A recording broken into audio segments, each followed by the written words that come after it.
والصلاة والسلام علی رسول اللہ رب اشرح لی صدری ویسر لی امری واحلل عقدۃ من لسانی یفقہوا قولی ربی زدنا علما۔ رب العزت تیرے حضور حاضر ہیں آج ہماری اس نشست کو اپنی بارگاہ میں قبول کرنا، اور قرآن پاک کے 11ویں پارے کا جو ہم ابھی پڑھنے جا رہے ہیں، اور اس کے اندر جو احکامات میرے مولا تو نے ہمارے لیے اتارے ہیں ان کو سمجھنے کی کوشش کرتے ہیں۔ میرے مولا اس کو سمجھنے کے لیے ہمیں فہم اور ادراک عطا فرما، اور ان تمام احکامات سے اپنے لیے عبرت اور نصیحت حاصل کرتے ہوئے اپنی زندگیوں کو ہمیشہ توبہ کی طرف ہم گامزن رکھیں، گناہ ہو جائیں تو اس کی معافی کے طلبگار رہیں، اور گناہوں سے بچنے کا بھی سامان کر سکیں۔ ہماری زندگیاں اس میں کامل حضور نبی کریم صلی اللہ علیہ وسلم کے نمونہ کے عین مطابق ہو جائیں۔ پارہ نمبر 11 کا آغاز کرنے ہم جا رہے ہیں۔ پارہ نمبر 11 میں بھی 2 صورتیں موجود ہیں، ایک سورہ توبہ کا بقیہ حصہ ہے، اور جبکہ سورہ یونس جو اگلی سورہ شروع ہوگی وہ 11ویں پارے میں ہی مکمل ہو جائے گی۔ سورہ توبہ کے حوالے سے اور رکو نمبر 1 میں اللہ رب العزت نے والسابقون الاولون من المہاجرین والانصار، مہاجرین اور انصار کے لیے رضائے الہی کی بشارت دی ہے، اس بنا پر کہ انہوں نے اپنے آپ کو نبی کریم صلی اللہ علیہ وسلم کی اطاعت کے لیے وقف کر لیا تھا۔ پھر اس کے بعد ان لوگوں کا تذکرہ کیا گیا اس رکوع میں جو گناہ کا ارتکاب کر لیتے ہیں لیکن پھر توبہ کرتے ہیں اور آئندہ اس سے باز آ جاتے ہیں۔ یہ وہ لوگ ہیں کہ ایسے لوگوں کے اللہ رب العزت توبہ ضرور قبول فرمائے گا۔ گناہ ہو جائے انسان سے لیکن وہ اس پہ اصرار نہ کرے، توبہ کرنے کے بعد کبھی اس کی طرف رخ نہ کرے، تو اللہ کو ایسے لوگ بہت پسند ہیں۔ لیکن جو منافقین ہیں وہ تو اپنے گناہوں کا اقرار ہی نہیں کرتے، پھر شرمندہ بھی نہیں ہوتے، وہ اپنی غلطی کو گناہ سمجھتے ہی نہیں ہیں، تو پھر وہ توبہ کیسے کریں گے؟ جب وہ توبہ ہی نہیں کرتے تو پھر اللہ رب العزت ان سے ناراض ہو جاتے ہیں۔ اگلی اسی رکوع میں مسجد درار کا تذکرہ کیا گیا کہ منافقوں نے اپنی سازشوں کرنے کے لیے ایک ایسی جگہ بنانے کی کوشش کی تھی جہاں پر وہ اسلام کے خلاف، مسلمانوں کے خلاف سازش کر سکیں۔ تو اللہ رب العزت اور ان کی خواہش یہ تھی، انہوں نے یہ چلاکی سے کوشش کی کہ نبی کریم صلی اللہ علیہ وسلم اس میں نماز پڑھا کے اس کا افتتاح کر دیں تاکہ وہاں پر بھولے بھالے مسلمان آیا کریں اور منافقین کا شکار بن سکیں۔ اللہ رب العزت نے اس مسجد کی اصلیت واضح کر کے اپنے رسول اکرم صلی اللہ علیہ وسلم کو اس مسجد کو جلا دینے کا حکم دیا، اور پھر مسجد قباء کے بارے میں ارشاد ہوا۔ مسجد قباء جو ہے اس کی بنیاد تقویٰ پر رکھی گئی ہے، اور یہاں پر حضور نبی کریم صلی اللہ علیہ وسلم کو تشریف لے جانے کا حکم ہوا۔ غلطی ہو جائے تو صدقہ انسان کرے، صدقہ گناہوں کی معافی کا ذریعہ ہے۔ یہ بہت بڑی بات ہے ہمارے لیے کہ اگر ہم گناہ نادم ہونا تو ہم صرف زبانی اور دل سے اظہار کریں اور اس کو استغفار پڑھیں یا توبہ کے نوافل پڑھیں، لیکن ساتھ صدقہ بھی کریں۔ صدقہ بھی انسان کی گناہوں کی معافی کا ذریعہ ہوتا ہے۔ اپنے مال میں سے بھی کچھ خرچ کریں، کیونکہ مال بھی انسان کو بہت پیارا ہوتا ہے، تو اس کو قربان کرنا سچے دل سے اللہ کی رضا کے لیے دینا، اور اس پہ خوشی کا اور اطمینان کا کیفیت کو محسوس کرنا اپنے دل کے اندر، تو یہ بھی انسان کے اندر وہ جو گناہ اس سے ہو گیا اس کے بدلے میں اس نے جو صدقہ کیا وہ طمانینت کا باعث بنے گا، اور اس کے دل کو بھی احساس ہوگا کہ اس نے نیکی کا کام کیا۔ تو گناہ کا کام ہو جائے اس کے فوراً پیچھے نیکی بھی دہرا لینی چاہیے۔ اگلے رکوع میں اللہ رب العزت نے ارشاد فرمایا ان اللہ اشتری من المؤمنین انفسهم واموالهم،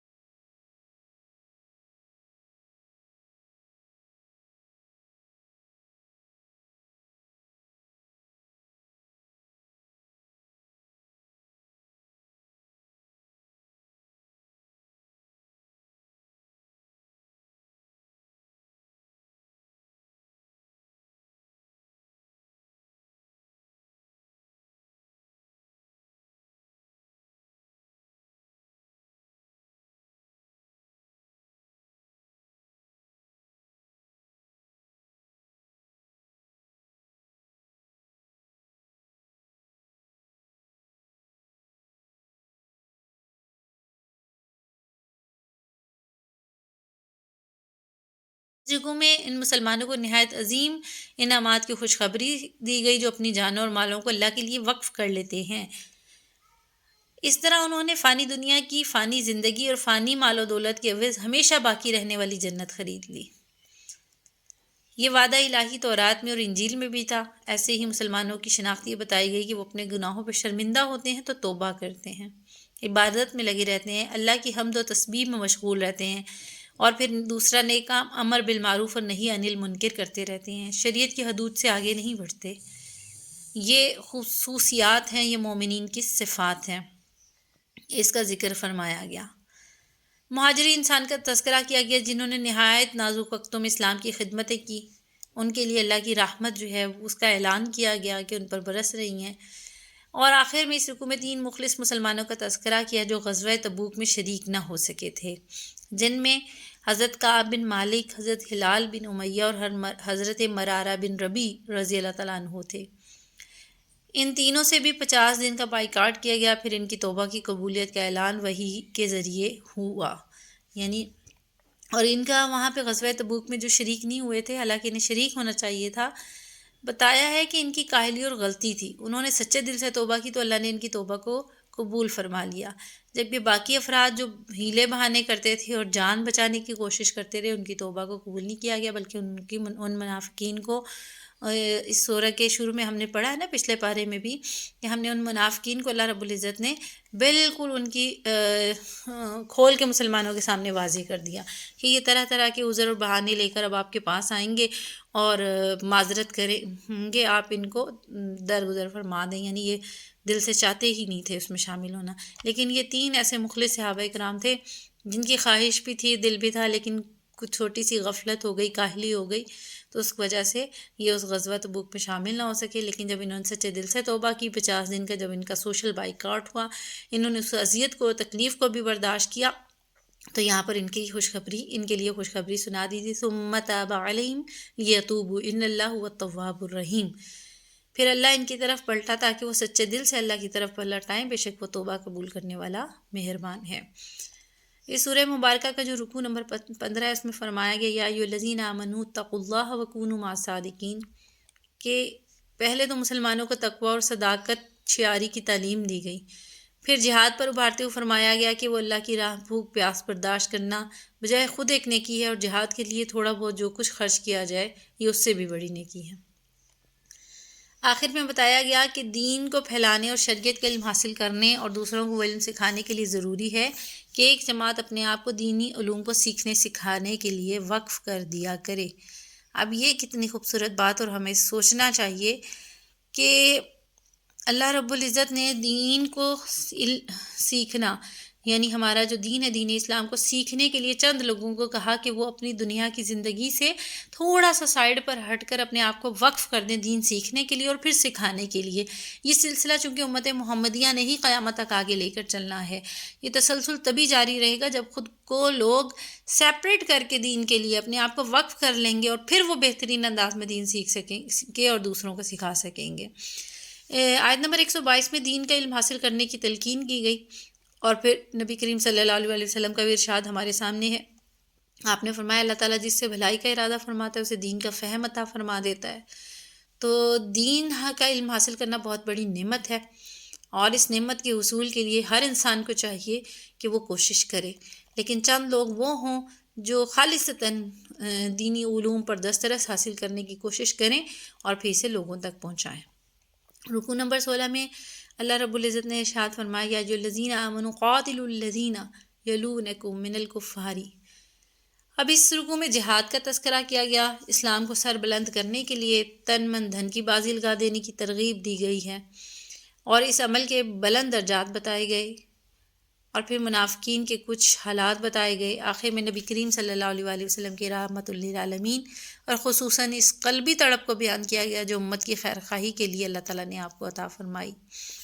لقد جاءکم رسول من انفسکم عزیز علیہ ما عنتم حریص علیکم بالمؤمنین رؤوف الرحیم، یعنی ترجمہ یہ ہے تم ہی میں سے تمہارے پاس ایک رسول تشریف لائے، تمہارا مشقت میں تکلیف میں پڑنا ان پر بڑا گراں گزرتا ہے، تمہاری فلاح کا وہ بے انتہا جو ہیں خواہش مند ہیں، ایمان والوں کے لیے وہ انتہائی شفیق بھی ہیں اور رحیم بھی ہیں۔ یہ حضور نبی کریم صلی اللہ علیہ وسلم کی وہ صفت ہے جن کا یعنی حضور علیہ الصلوۃ والسلام کو اپنی امتیوں کے ساتھ اس قدر گہرا تعلق ہے کہ اگر ہمیں کوئی تکلیف پہنچے، کسی قسم کا مسئلہ ہو، تو ہم نبی پاک صلی اللہ علیہ وسلم کو بہت تکلیف دے گزرتی ہے ان پر یہ بات. ان کی دل خوش اس بات پر ہوتا ہے کہ ہم کامیابیوں کی طرف بڑھیں اور ہمارے ساتھ بھلائی ہی بھلائی کے معاملے رہیں. آپ کیونکہ شفیق بھی ہیں، رحیم بھی ہیں. آقا علیہ الصلوۃ والسلام کی اس صفت سے ایک لیڈر کی کوالٹی بھی ہمیں پتہ چل رہی ہے کہ وہ اپنے ساتھیوں کو نقصان میں نہیں دیکھ سکتا. وہ اپنے ساتھیوں کے لیے فلاح کا حریص ہوتا ہے، اس کی خواہش ہوتی ہے کہ سب کامیاب ہوں. ایمان والوں کے لیے شفیق اور رحیم ہونا، جتنے بھی مسلمان ہیں آپس میں ایک دوسرے کے ساتھ یہ والا تعلق قائم رکھیں کہ وہ محبت سے، شفقت سے، رحمت سے ایک دوسرے سے پیش آئیں، تو یقیناً یہ معاشرہ بھی جنت کا نمونہ پیش کرنے لگے گا. آیت نمبر 129 میں بہترین دعا بتائی گئی. فرمایا گیا جس نے صبح و شام کے وقت 7 بار یہ کلمہ کہہ لیا، اللہ تعالیٰ اس کی پریشانیوں میں اس کی کفایت کرے گا. اور وہ کیا ہے؟ حسبی اللہ لا الہ الا هو علیہ توکلت وہو رب العرش العظیم. یہ صبح کو بھی 7 دفعہ اور شام کو بھی جو پڑھے تو اس کو تنگی، پریشانی، تکلیفیں اللہ رب العزت خود دور فرما دیتے ہیں. اب سورہ یونس کا آغاز ہوا چاہتا ہے. سورہ یونس کا تعارف کچھ اس طرح سے ہے کہ یہ یونس لفظ جو ہے 10ویں رکوع میں اشارتاً حضرت یونس علیہ السلام کا ذکر آیا ہے، اور علامت کے طور پر اس کو نام کے طور پہ مقرر کر دیا گیا ہے سورہ مبارکہ کے. لیکن اس میں جو بیسک مین قصہ ہے، زیر بحث ہے، وہ حضرت یونس علیہ السلام کا قصہ تو نہیں ہے. زمانہ نزول اس کا مکہ دور کا جو اواخر تھا وہ ہے، اور اس کے مضامین میں بڑے اہم نکات بتائے گئے. توحید پر یہ سورت مبنی ہے، رسالت پر ہے، آخرت کے دلائل سے بھرپور ہے. قرآن کی عظمت کے حوالے سے اس میں ذکر کیا گیا. تعصب اور تنگ نظری سے بلند ہو کر سوچنے سمجھنے والوں کو توحید اور آخرت کے متعلق دلائل دیے گئے. توحید اور آخرت کے باب میں غلط فہمیوں اور غفلتوں کا ازالہ کیا گیا. قیامت اور اس کی ہولناکیوں کی خبر دی تاکہ اس سے ہوشیار ہو کر انسان اپنا طرز عمل جو ہے آج ہی درست کر لے. اور یہ تعلیم دی گئی کہ دنیا کی زندگی جو دراصل امتحان کی زندگی ہے، اس امتحان کے لیے مہلت ہے، بس اسی وقت تک جب تک انسان کو موت نہیں آ جاتی. موت کے بعد پھر اسے یہ موقع میسر نہیں آئے گا. یہ دنیا کی جو زندگی ہے چند روزہ، اسے ہم جو موج مستی اور غفلت یا سستی میں گزار رہے ہیں، یہ ہمارے لیے دارالامتحان ہے. چند کھلی جہالتوں اور ضلالتوں کی طرف اشارہ کیا گیا تاکہ اس سے اجتناب برتا جائے. اور یہ ہمیں سوچنا ہوگا کہ آج ہی اگر ہم نہ پلٹے اپنی روش سے تو پھر کہیں ہماری مہلت ختم نہ ہو جائے. رسالت محمدی صلی اللہ علیہ وسلم سے متعلق جو شبہات تھے، جو اعتراضات تھے، اس کا جواب اس سورہ مبارکہ میں دیا گیا. حضرت نوح علیہ السلام کا قصہ مختصر طور پر بیان ہوا. حضرت موسیٰ علیہ السلام کا ذرا تفصیل سے بیان کیا گیا تاکہ یہ بات سامنے آ جائے کہ جو منکرین ہیں، معتذرین ہیں، جو اعتراض کرنے والے ہیں، آج وہ جس معاملے میں حضور نبی کریم صلی اللہ علیہ وسلم کے ساتھ اعتراض کر رہے ہیں وہ بالکل ملتا جلتا ہے پرانے نبیوں کے ساتھ، جیسے حضرت نوح اور حضرت موسیٰ کے ساتھ ہوا تھا. ان کی قومیں بھی اپنا انجام دیکھ چکی. اب تم رسالت محمدی کا انکار کر رہے ہو، اعتراض کر رہے ہو، تو تم بھی وہی انجام دیکھو گے. حضور علیہ الصلوۃ والسلام اور ان کے ساتھیوں کی بے بسی اور کمزوری سے یہ سمجھنا کہ صورتحال ہمیشہ ایسی رہے گی، یہ غلط ہے. حضرت نوح علیہ السلام کے ساتھ بھی بہت تھوڑے سے ساتھی تھے. موسیٰ علیہ السلام کی قوم غلامی میں جکڑی ہوئی تھی، بہت پسی ہوئی تھی، جبکہ ان کا مقابلہ جن کے ساتھ تھا وہ ظاہری طور پر بڑی مادی حیثیت میں بڑے مضبوط تھے، جبکہ یہ انبیاء کرام اور ان کے ساتھی کمزور تھے.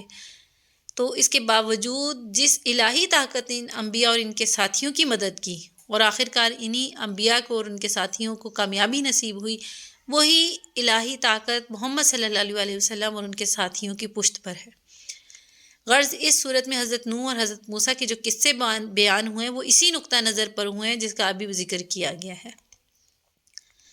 اور آیات کے حوالے سے اس کا ریفرنس دیتی چلوں کہ اس سورہ مبارکہ میں جو توحید بیان کی گئی ہے، سب سے پہلے تو قرآن کی عظمت ذکر ہوئی آیت نمبر 1 میں.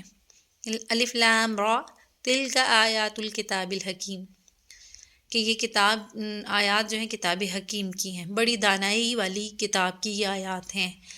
پھر قرآن کے حوالے سے آیت نمبر 38 میں ذکر ہوا قرآن کا چیلنج موجود ہے، قرآن جیسی ایک اور ہی صورت بنا لاؤ. پھر قرآن کے حوالے سے 57 آیت میں بیان کیا گیا. ابن قیم کہتے ہیں کہ دلوں اور جسموں کی کوئی بیماری ایسی نہیں جس کا علاج اور رہنمائی کا ذریعہ قرآن میں موجود نہ ہو۔ پھر توحید پر بات کی گئی، اس کے بعد مختلف آیات میں توحید کا ذکر ہوا، پھر اس کے بعد قیامت کا ذکر کیا گیا، رسالت کے حوالے سے بات کی گئی۔ اب اس کے رکو نمبر 1 کی طرف چلتے ہیں۔ تو اس میں پہلے ایمان اور عمل صالح کی ترغیب دیتے ہوئے ان لوگوں کو خوشخبری سنائی گئی جو اس کو اختیار کرتے ہیں، کائنات کی ربوبیت کو سامنے لا کر کہ کائنات کا رب اللہ تعالیٰ ہے، توحید پر دلیل قائم کی گئی۔ یہ عظیم کائنات، اس کا نظام کسی بغیر مدبر اور حکیم کے ممکن نہیں ہے۔ انسان کو چاہیے کہ اسی ہستی کی عبادت کریں جس کی حکمت اور تدبیر سے یہ کارخانہ عالم چل رہا ہے۔ ساتھ ہی قیامت پر دلیل لائی گئی کہ کائنات کی ہر چیز کسی نہ کسی حکمت اور مصلحت پر مبنی ہے۔ تو کیا انسان بغیر کسی مقصد کے یوں ہی پیدا کر دیا گیا؟ اگر اس کی تخلیق کا کوئی مقصد ہے تو پھر ضروری ہوتا کہ ہر انسان سے اس کا حساب لیا جائے کہ اس نے اپنی پیدائش کے مقاصد کس طرح اور کس انداز میں پورے کیے، اور جن لوگوں کو دنیا پرستی نے خدا اور قیامت سے غافل کر دیا ان کو عذاب کی دھمکی دی گئی ہے، اور ساتھ کے ساتھ مسلمانوں کو جنت کی بشارت دی گئی جو ایمان لا کر ایمان کے تقاضے پورے کر رہے ہیں۔ اس کے اگلے رکوع میں بیان کیا گیا، یہ تو سنت اللہ کی بیان کی گئی کہ جو لوگوں کے انکار اور سرکشی پر اللہ کی گرفت فوراً نہیں ہوتی بلکہ مہلت دی جاتی ہے تاکہ وہ اپنی حالت کو سدھارنا چاہیں تو سدھار لیں۔ انسان کے ناشکرہ ہونے کی نوعیت بتائی گئی کہ جب اس پہ مصیبت پڑتی ہے تو وہ اللہ کے آگے گڑ گڑاتا ہے، اللہ اس کی مصیبت دور کر دیتا ہے، لیکن پھر دوبارہ وہ ایسے بے نیاز اللہ سے ہو جاتا ہے گویا اس پہ کبھی سخت برا وقت آیا ہی نہیں تھا، اور شاید یہ بھی احساس ہوتا ہے کہ آئندہ بھی کبھی نہیں آئے گا، تبھی وہ رب سے اپنا تعلق ہی توڑ لیتا ہے۔ گزشتہ قوموں کا بھی یہی حال تھا، انہوں نے بھی اللہ کی آیات کو جھٹلا کر بغاوت کی، ان کا انجام تباہی ہوا۔ اور قرآن کے مخالفین بھی یہ چاہ رہے ہیں کہ ان کے ساتھ بھی وہ معاملہ ہو جو گزشتہ قوموں کے ساتھ ہوا۔ پھر نبوت محمدی صلی اللہ علیہ وآلہ وسلم پر دلائل لائے گئے اور قرآن کی راہ ہدایت کی طرف رہنمائی کا بیان کیا گیا، شرک اور مشرکی برائیاں بیان کی گئی ہیں۔ رسالت آیت نمبر 2 میں ہی بیان کی گئی، ہر قوم کو یہ گلہ رہا کہ ہماری طرف انسانوں میں سے نبی کیوں بھیجا گیا، کبھی فرشتہ ہوتا یا کچھ اور ہوتا۔ آیت نمبر رسالت کے حوالے سے 71 اور 74 میں بھی ذکر کیا گیا حضرت نوح کا قصہ کہ انہوں نے اپنی قوم کو دعوت دی، قوم نے بات نہیں مانی سوائے کچھ لوگوں کے، اللہ تعالیٰ نے ماننے والوں کو نوح کی کشتی میں محفوظ کر دیا، اور غالباً وہ 80 افراد تھے، باقی سب کو جو کہ نافرمان تھے پانی میں غرق کر دیا۔ پھر رسالت کے ضمن میں آیت نمبر 75 سے لے کے 93 تک حضرت موسیٰ اور ہارون کا قصہ بیان کیا گیا۔ حضرت موسیٰ اور ہارون کو اللہ تعالیٰ نے فرعون کی طرف بھیجا، فرعون اور اس کے سرداروں نے بات نہیں مانی بلکہ فرعون نے خدائی کا دعویٰ کیا، حضرت موسیٰ کو جادوگر بتلایا، ان کے مقابلے میں اس نے اپنے جادوگروں کو کھڑا کیا۔ سارے جادوگروں نے جب دیکھا موسیٰ علیہ السلام کے معجزے کو تو وہ حیران رہ گئے کہ اس قسم کا جادو تو ہم نے آج تک نہ دیکھا، نہ پڑھا، نہ سنا، تو یہ یقیناً جادو نہیں ہے، تو وہ سب کے سب موسیٰ علیہ السلام پر ایمان لے آئے۔ اللہ تعالیٰ نے حضرت موسیٰ اور ہارون کو حکم دیا، ہارون علیہ السلام کو، کہ وہ اپنی قوم کے لیے مصر میں گھر اور مسجدیں بنائیں۔ فرعون اور اس کے ماننے والے بنی اسرائیل کا پیچھا کرتے ہوئے سمندر میں غرق کر دیا۔ اللہ تعالیٰ نے بنی اسرائیل کے لیے اللہ نے سمندر میں راستے بنا دیے۔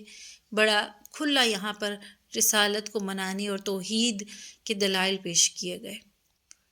اور اسی طرح رسالت سے متعلقہ آیت نمبر 98 میں حضرت یونس علیہ السلام جن کے نام پر یہ سورہ مبارکہ کو موسوم کیا گیا، اس کا ذکر آتا ہے، ان کا ذکر آتا ہے کہ حضرت یونس علیہ السلام کا نام قرآن میں 4 جگہ پر آیا ہے، سورہ نساء میں آیا، سورہ انعام میں آیا، یونس میں آیا اور صافات میں آیا، اور 2 جگہ پر سورہ یونس اور سورہ قلم میں اللہ تعالیٰ نے ان کا ذکر مچھلی والے یعنی صاحب الحوت یا ذوالنون کی صفت کے ساتھ بیان فرمایا۔ حضرت یونس علیہ السلام کے واقعے کے 2 رخ ہیں، ایک یہ کہ ان کا مچھلی کے پیٹ میں جانا، اس کا تفصیلی ذکر تو سورہ صافات میں ہے، دوسرا ان کی قوم کا ان کی غیر موجودگی میں توبہ استغفار کرنا۔ سورہ یونس میں یہ اس بات کی طرف اشارہ کیا گیا کہ یہ وہ واحد قوم ہے حضرت یونس علیہ السلام کی جس پر عذاب کا فیصلہ ہو چکا تھا، لیکن ان لوگوں نے توبہ استغفار کی اور اپنی روش کو بدلا تو اللہ رب العزت نے ان سے عذاب کو ٹال دیا۔ اب یہ سورہ یونس کا مکمل ایک تعارف تھا جو ہم ابھی دیکھ چکے ہیں۔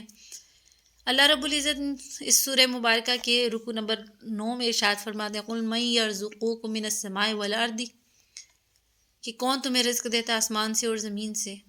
اس رکو میں انسان کی جسمانی تربیت اور پرورش کے لیے جو سامان ربوبیت اللہ نے فراہم کیے ہیں ان میں سے چند کو پیش کیا جا رہا ہے۔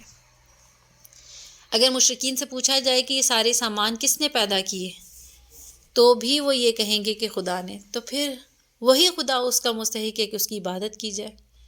ہدایت ربانی اور قرآن کے بارے میں کہا گیا کہ ہدایت اور صراط مستقیم کی رہنمائی کا وہ کون سا سامان ہے جو مشرکین کے دیوتا فراہم کرتے ہیں؟ اگر نہیں تو پھر قرآن سے کیوں اعراض کر رہے ہو؟ وہ تو تمہیں صراط مستقیم کی طرف لے کر چل رہا ہے، اس کی طرف رہنمائی کر رہا ہے۔ بلکہ انسانی کوششوں کا نتیجہ اگر ہے تو تم بھی ایسی صورت کوئی بنا کے لے آؤ۔ یہاں قرآن کا کھلا چیلنج ہے، اگر تم سمجھتے ہو کہ یہ انسان کا کلام ہے تو تم بھی لے آؤ۔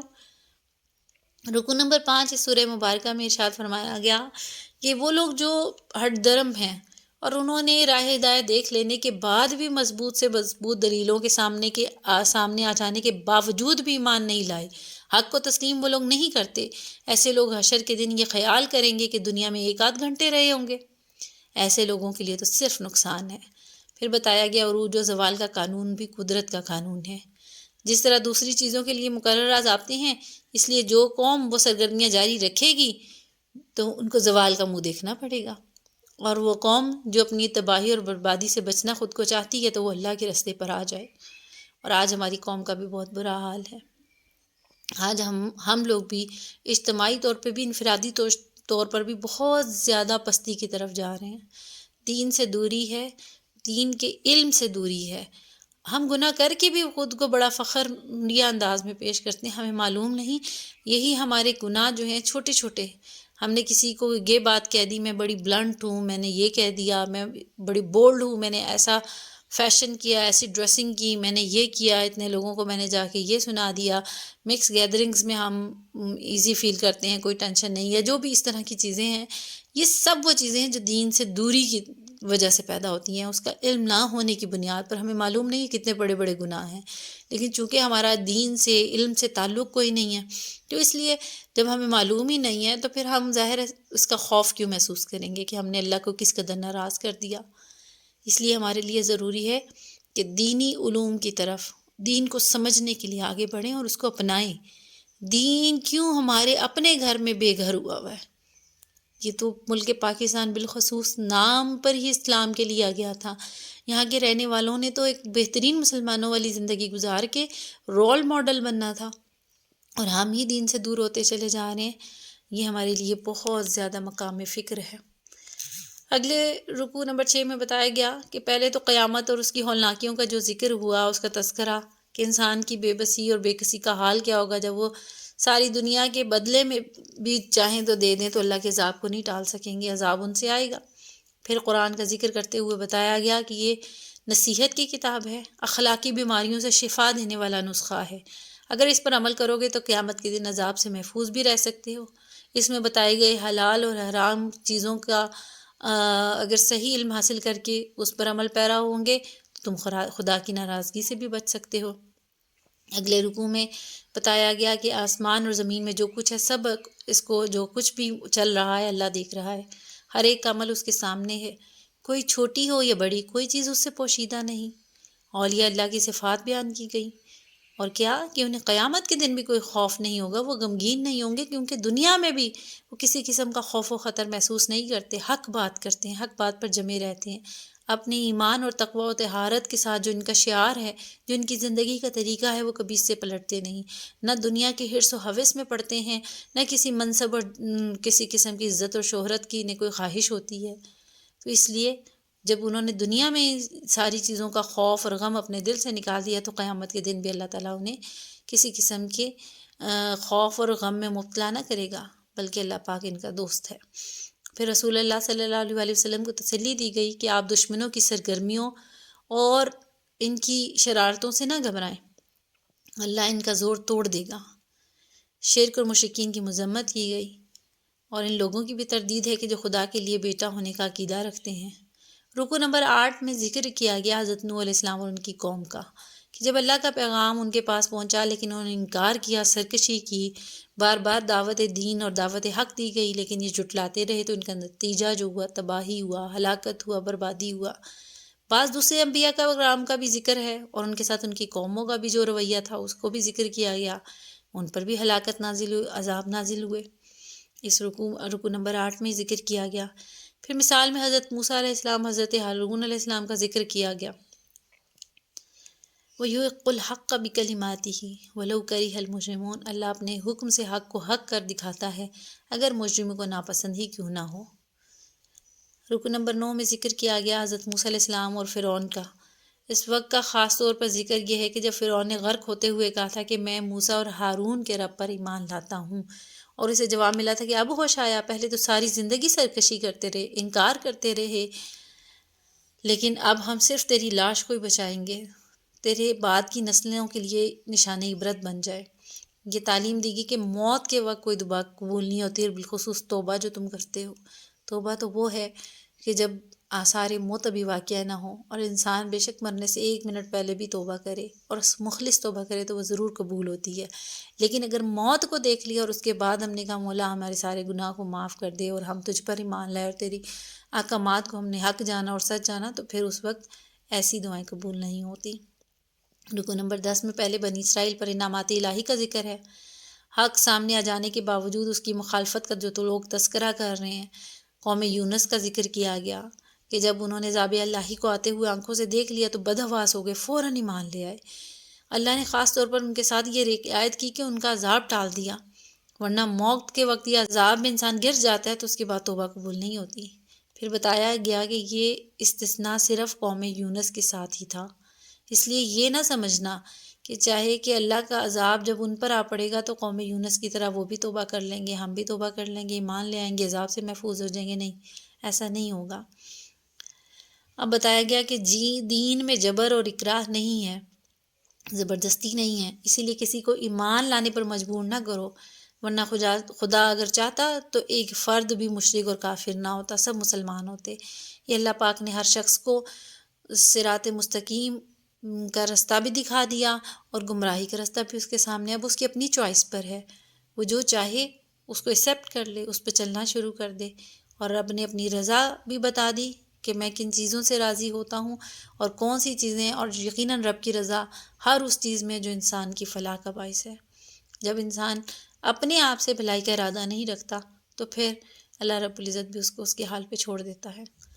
رکوع نمبر 11 میں اس پارہ مبارک کے جو آخری رکوع ہے، رسول اللہ صلی اللہ علیہ وآلہ وسلم کے واسطہ سے امت مسلمہ کو ہدایت دی جا رہی ہے کہ اسے چاہیے کہ دین پر جمے رہیں، ہر طرف سے یکسو ہو کر خدا ہی کی فرما برداری کریں۔ ساتھ ہی شرک اور مشرکین کی مذمت کی گئی، آخر میں ان کی ناکامیوں اور حسرتوں کا بیان کیا گیا۔ پھر بتایا گیا کہ اسلام لانے اور اسلامی زندگی گزارنے سے یہ کوئی نہ سمجھے کہ اللہ اور پر رسول پر احسان کر رہا ہے، نہیں، اسلام لانا، اسلام پر عمل کرنا، یہ اس کا اپنا فائدہ ہے، اور اگر وہ اسلام سے دور رہے گا تو اپنا نقصان کرے گا، اللہ کو کوئی بھی نقصان نہیں پہنچا سکتا۔ تو آج کی جو سورہ مبارکہ ہم نے پڑھی، سورہ یونس، اور اس سے پہلے سورہ توبہ، تمام احکامات وہ ہیں جو آج بھی ہماری زندگیوں میں شامل ہونے چاہیے، ان پر عمل ہمارا ضروری ہے، لیکن آج ہم سب ان سے دور بھاگے چلے جا رہے ہیں۔ روش کو نہ بدلا تو پھر ہمارا ٹھکانہ بھی اللہ کی ناراضگی کے باعث، نعوذ باللہ من ذالک، اللہ ہمیں اس سے محفوظ رکھے، جہنم نہ بن جائے۔ ہمیں اللہ پر، اس کے رسول پر، توحید پر، رسالت پر، قرآن پر، قیامت پر ایمان لانا ہے، یقین رکھنا ہے، اپنا دنیا میں اٹھنے والا ہر قدم ایسا بنانا ہے کہ میرا ایک قدم اس دنیا میں تو اگلا قدم آخرت میں، یعنی یہ سٹیپ لیتے ہوئے میں جو عمل کرنے جا رہی ہوں اس کا اگلا سٹیپ آخرت میں مجھے اس کا رزلٹ ملنے والا ہے، تو میں جو اب قدم بڑھانے لگی ہوں اس کا نتیجہ میں جو لینا چاہتی ہوں کیا وہی ہے؟